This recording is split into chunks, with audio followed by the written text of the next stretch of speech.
Good afternoon, and thank you for attending our media briefing and update on the search for Dane Paulsen. I'm Jess Palma, the Public Information Officer for the Lincoln County Sheriff's Office, and today I'm joined by Sheriff Adam Shanks and Sergeant Nick Vale. Before we begin today, please take this time to silence any cell phones or radios or anything else that may create a disturbance. After our speakers share their statements, we will be answering the questions that have been previously submitted by members of the media. The last 12 days have been emotional, and the intense search efforts have taken a toll on our teams, our community, and most of all, on Dane's family. As responders and community members, our hearts are heavy, but we know it can't compare to how his family is feeling and what they are going through. Before I invite Sheriff Shanks to share his statement, I have a brief summary of the search and investigation efforts for you. Again, I want to be very mindful of how this situation is impacting Dane's family and our close community. I also want to acknowledge that this briefing has some sensitive details that can be upsetting.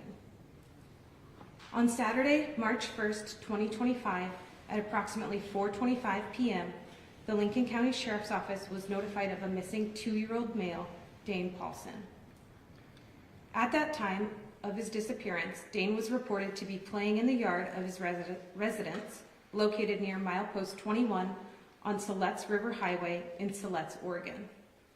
Upon notification of Dane's disappearance, members of the Lincoln County Sheriff's Office, Siletz Valley Fire, Oregon State Police, Newport Police, Lincoln City Police, and the Lincoln County Sheriff's Office Search and Rescue Team responded to the scene.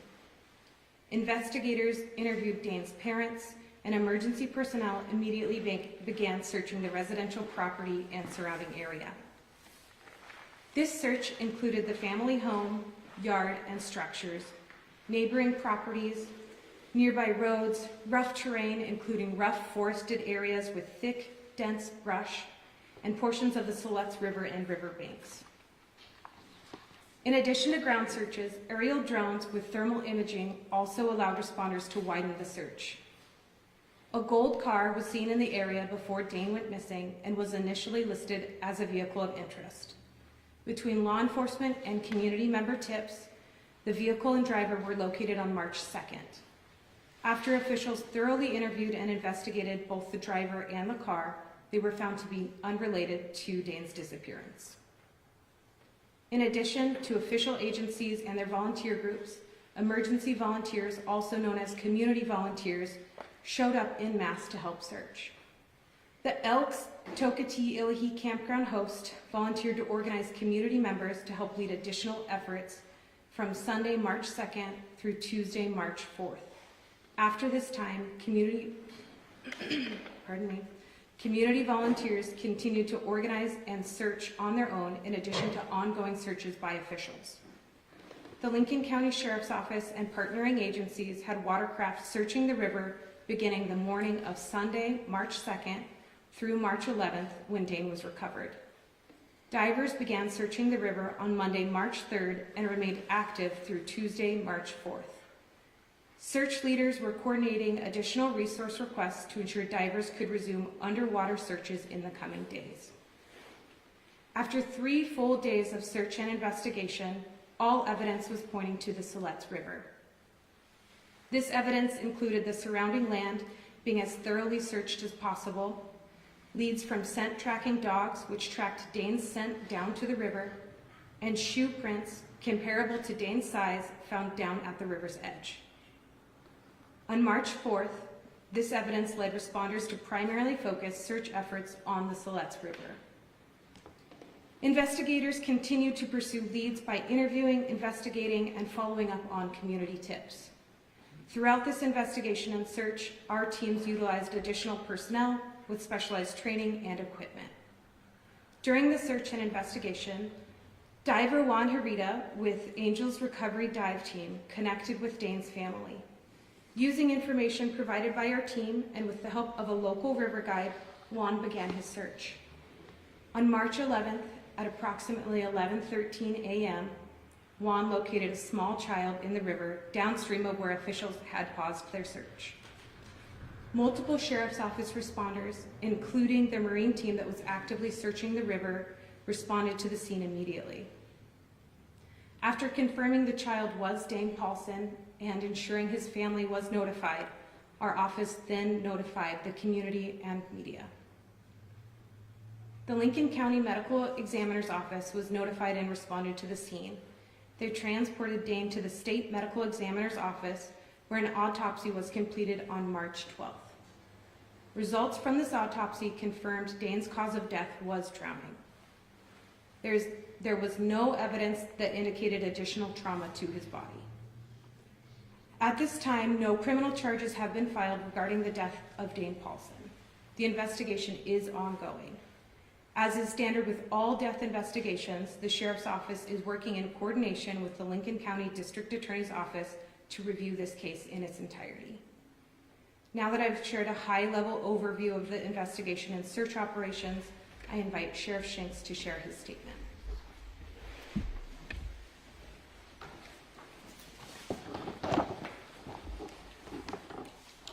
Good afternoon. I am Sheriff Adam Shanks. Thank you again for joining us during this incredibly tough time.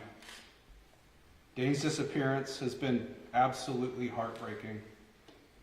Recovering his body has given his family some closure and answers, but I know the grief and processing of this tragedy is ongoing and will be overwhelmingly difficult. Support for the search for Dane has been far-reaching to include responders and volunteers from all over Oregon and even other states. In a moment, Sergeant Nick Vale will share some additional details about search operations and procedures, but first I would like to share more about how Dane was found. Dane was found in the Siletz River approximately 3 miles downstream from the family's property. This area of river had been surface searched several times by multiple watercraft operated by our first responders as well as community volunteers. Daily boat operations continued through the day Dane was found. Additionally, our initial dive operations were conducted over a 2-day period on March 3rd and 4th, 2 days after Dane's disappearance. 22 divers from multiple sheriff's offices and search and rescue teams had searched an approximate 2-mile stretch of the Siletz River, beginning from the property where Dane went missing, moving downstream. These areas were determined to be the highest probability areas, meaning they were deemed the most likely place Dane would be found based on several factors such as river height, flow and speed of current, the time frame Dane had been missing, and body composition. On March 11, 2025, Juan Heredia with Angels Recovery Dive Team arrived on scene as a volunteer to assist in the search for Dane. Sheriff's Office personnel briefed Juan's boat operator, a local river guide, on the areas divers had already searched. Using this information, the river guide escorted Juan onto the river, where he began searching areas downstream from where divers had thoroughly combed. Juan located Dane underwater approximately 3 miles from the point of his disappearance. We're very grateful for Juan's assistance in locating Dane. We're also incredibly grateful for our community's continued support and service throughout this response. Demonstrating their commitment and care for our community, partnering agencies and community volunteers dedicated their time and resources to helping bring Dane home.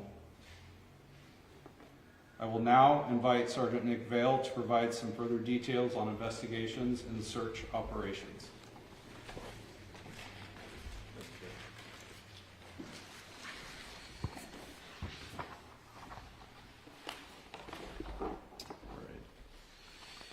Good afternoon. I'm Sergeant Vale. Over the last 2 weeks, I shared in the immense responsibility of leading the investigation and search teams involved in the emergency response in this tragedy. As a leader of the search for Dane, I can tell you that our teams and our community, and indeed a good portion of our nation, are deeply saddened by the profound loss of Dane's life.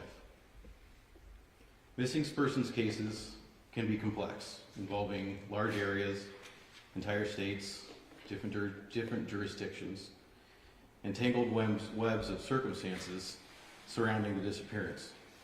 The responsibility for investigating any missing person is immense within our office.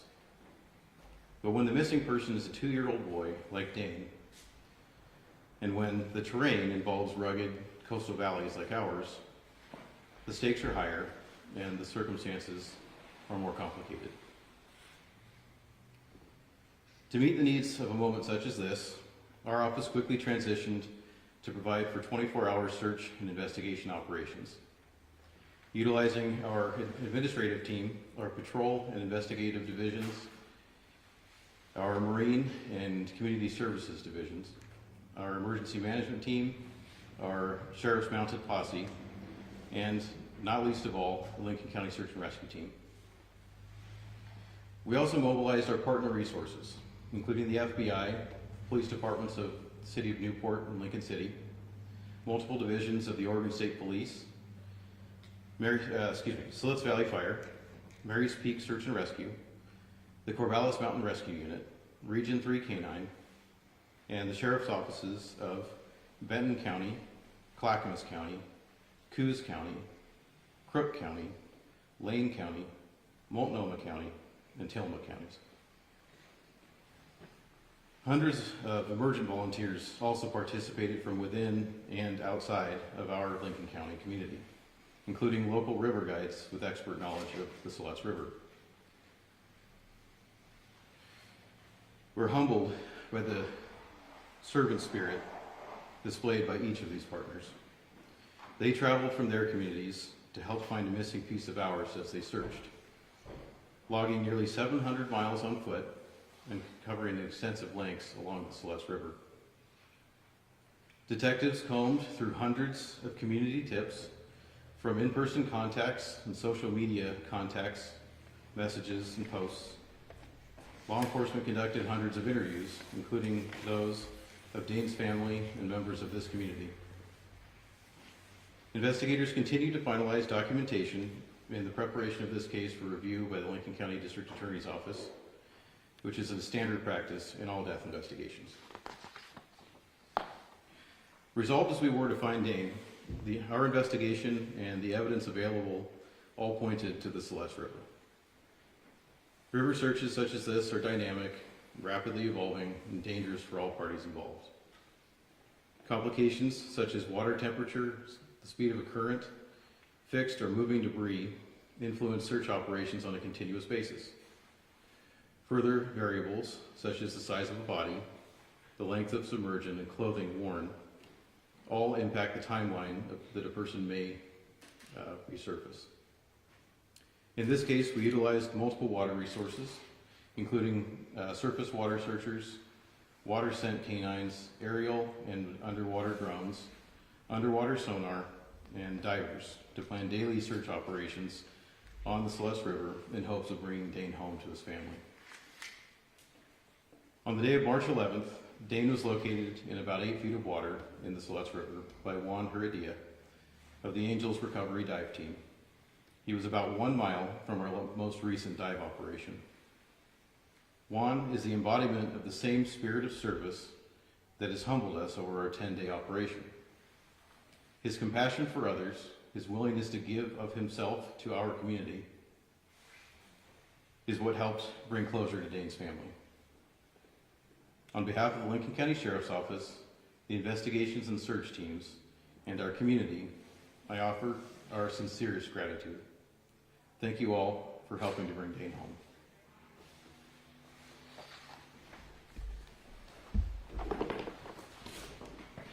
Thank you, Sergeant Vail, for that information. And thank you, media partners that were able to submit questions prior to this briefing. We are committed to keeping you informed and respecting the sensitivity of this tragedy as the family and our communities continue to navigate this painful time.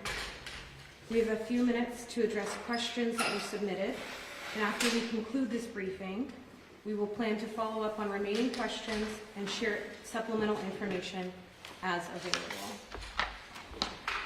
Sergeant Vail, the first question I've got. There have been many questions about whether there's criminal activity or if Dane's parents have been cleared of any charges. Can you tell us more? At this time, there have been no criminal charges filed in this case.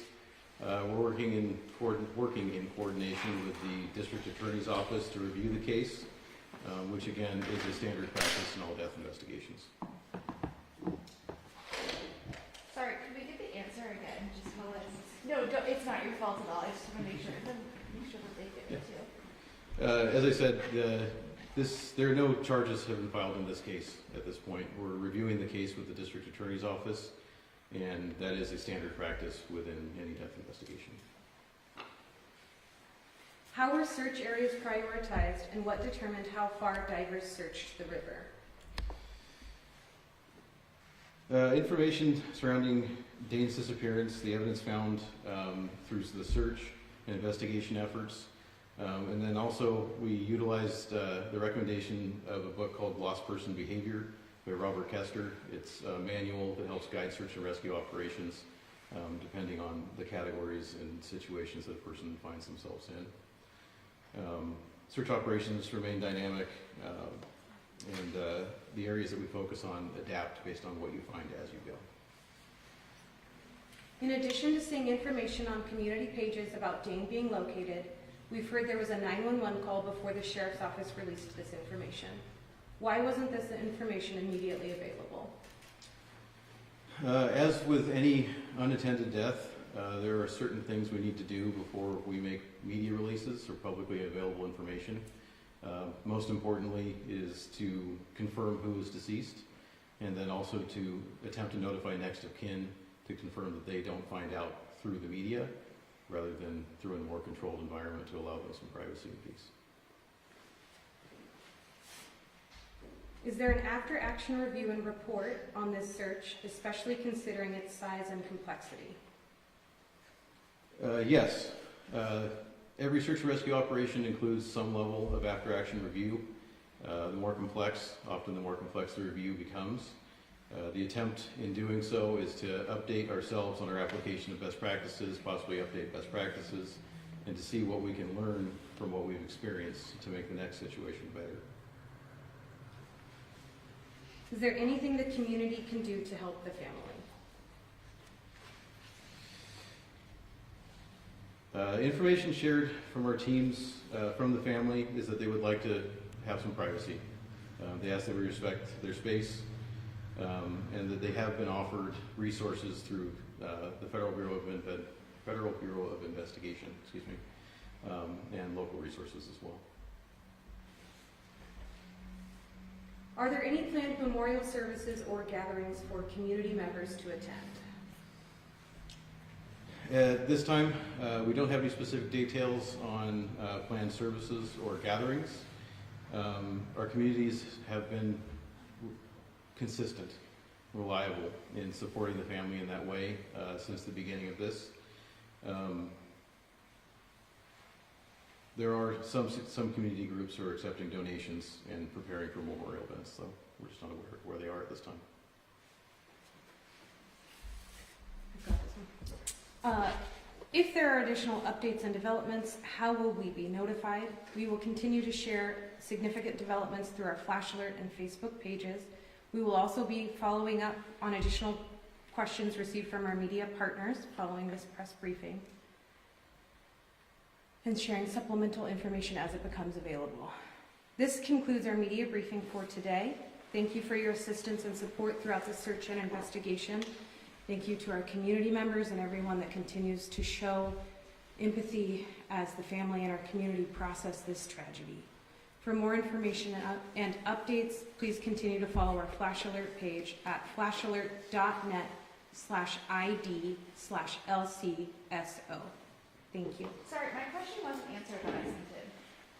I had asked what the family was doing at the time Dane was playing in the yard. I put that in. I'm sorry, Shelby. I thought we covered that with our statement of... We said that Dane was out playing in the front yard, but we didn't say who was home, what the family was doing, or if they were around him.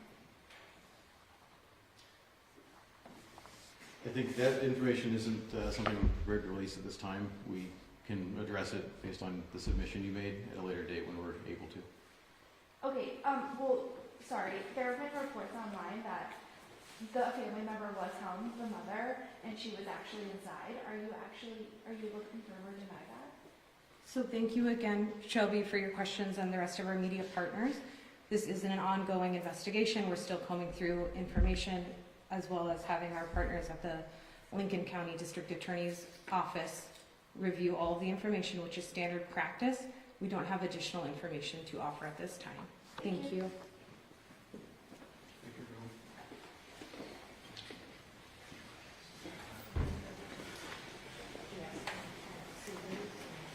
For media who have additional questions they'd like to pose, I do have a form sheet. You can pose your questions. Just make sure your contact information is very legible so that we can follow up with you.